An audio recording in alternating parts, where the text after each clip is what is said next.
Hey there, welcome back to Creepy Encounters. In today's video, late night nightmare, 3 pairs of glowing eyes. This event occurred about a year ago. After completing a night shift at my job, I decided to head over to a nearby gas station / corner store to get myself a late night snack. Because the night shift at my job as a waiter kept me busy, I built up an appetite for junk food at 2 in the morning. With that in mind, I head into this corner store to search for all those unhealthy yet delicious snacks. Since the sodas and beer are located in the back, I'm over there trying to decide what to get. Coca-Cola or Monster? While trying to decide, I hear the sliding doors open up and a very tall, sketchy-looking guy enters the store. How did I know he was sketchy? Well, I saw his head looking around the room as if to see if anyone else is around. I'm short so he didn't see me. Anyways, I had a bad feeling about this, so I hid behind a counter while the guy continued to turn his head in every direction. Eventually, I hear him ask the woman, hey? Are you all alone? The way he said it is enough to send shivers down my spine. Ah no. She isn't alone. I came out of hiding with all the snacks in hand. I eyed the man with caution since I'm a little wary. He could have a knife or a gun, so I'm constantly eyeing his abdomen, trying to see if he has a concealed weapon. Annoyed by this, the man takes his leave by literally stomping his way out.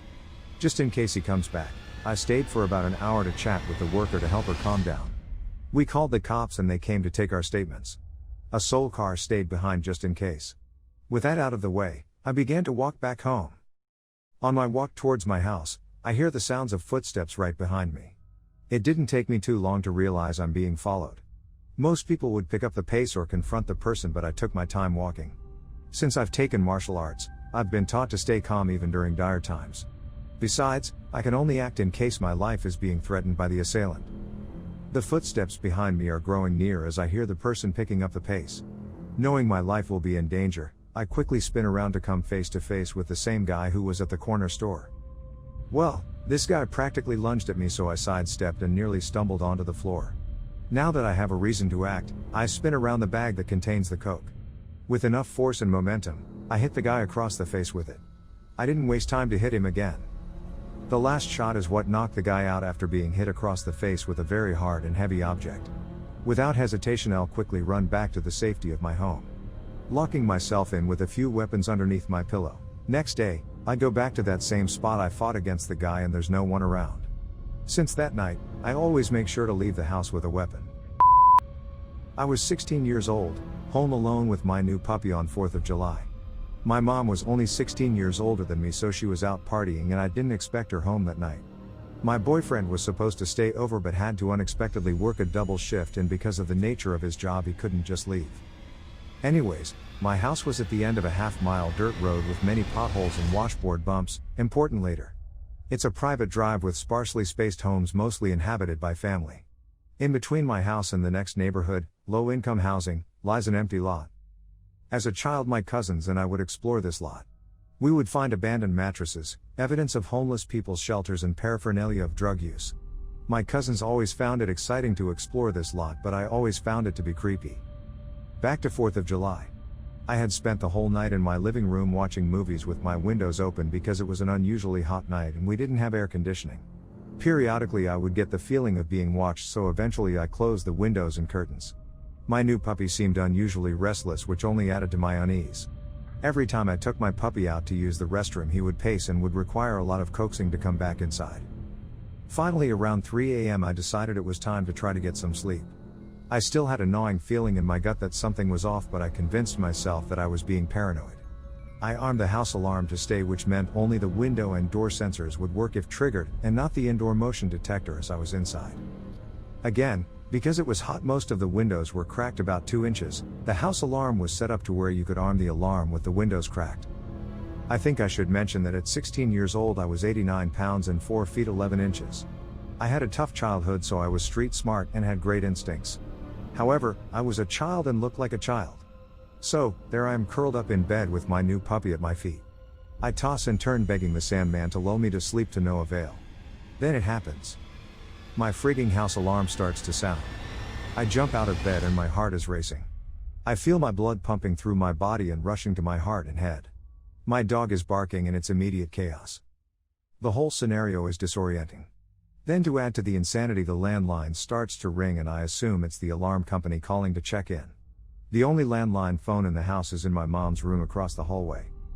I decide it's best to answer the phone and tell the company I'm not sure why the alarm is sounding off. I timidly run across the dark hallway, scantily clad in just a tank top and booty shorts, remembering the feelings of being watched earlier in the night. I make it into my mom's room, full of adrenaline, and I reach for the ringing phone. I simultaneously answer the phone and look up at the window in my mom's room, which faces the open lot. To my horror, I observe 3 pairs of glowing eyes staring back at me from outside the open window.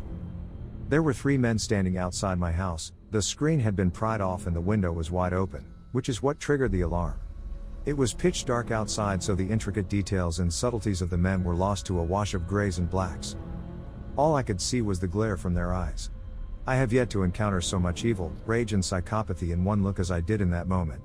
I could feel that I was in danger. Without a word spoken, I knew my life was on the line. I stood staring back at these ominously glowing eyes for what seemed like forever. I froze in horror and my stomach felt like it fell through the floor. My horrid paralysis was shattered by my German Shepherd puppy running past me and barking at the window with every one of his hairs on edge. I blinked through my horror, answered the phone and screamed, "Send the police, there's armed men coming in my house." I threw down the phone and ran down the hall towards the garage, where I hid in a dusty closet that was most likely full of spiders, creepy crawlies and mice. I remember being faintly worried about these things but knew I had to remain quiet and still. I was attempting to quiet my loud panting breaths so as to not give away my position, because at this point I have no idea if the men were actually armed as I reported or if they even entered my home. My thoughts were flying by at an alarming rate. I always thought that because I was mature for my age, and had some pretty messed up lived experiences, that in a life or death situation I would have clarity, but boy was I wrong.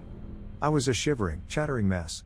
It took all of my willpower to calm myself into stillness. The alarm continued to wail, which put me at a hearing disadvantage. I couldn't discern if the men were in my house, or even worse, if they knew where I was hiding. I had no idea where my pup went, which only added to my misfortune. My hands were camping, my legs were beginning to fatigue, and my mouth was dry and had a sickly taste to it. I couldn't tell you how long I felt that way, but it seemed like hours. I kept wondering why the cops hadn't shown up. When the sirens got loud enough and I could faintly see the shimmers of red and blue lights, I opened the garage door and spilled onto the chest of a cop. I startled him, but he quickly composed himself and began to take report of the most horrific moments of my young life. The cops were never able to find the 3 men. They searched high and low. They took fingerprints and footprints, but nothing ever came of it.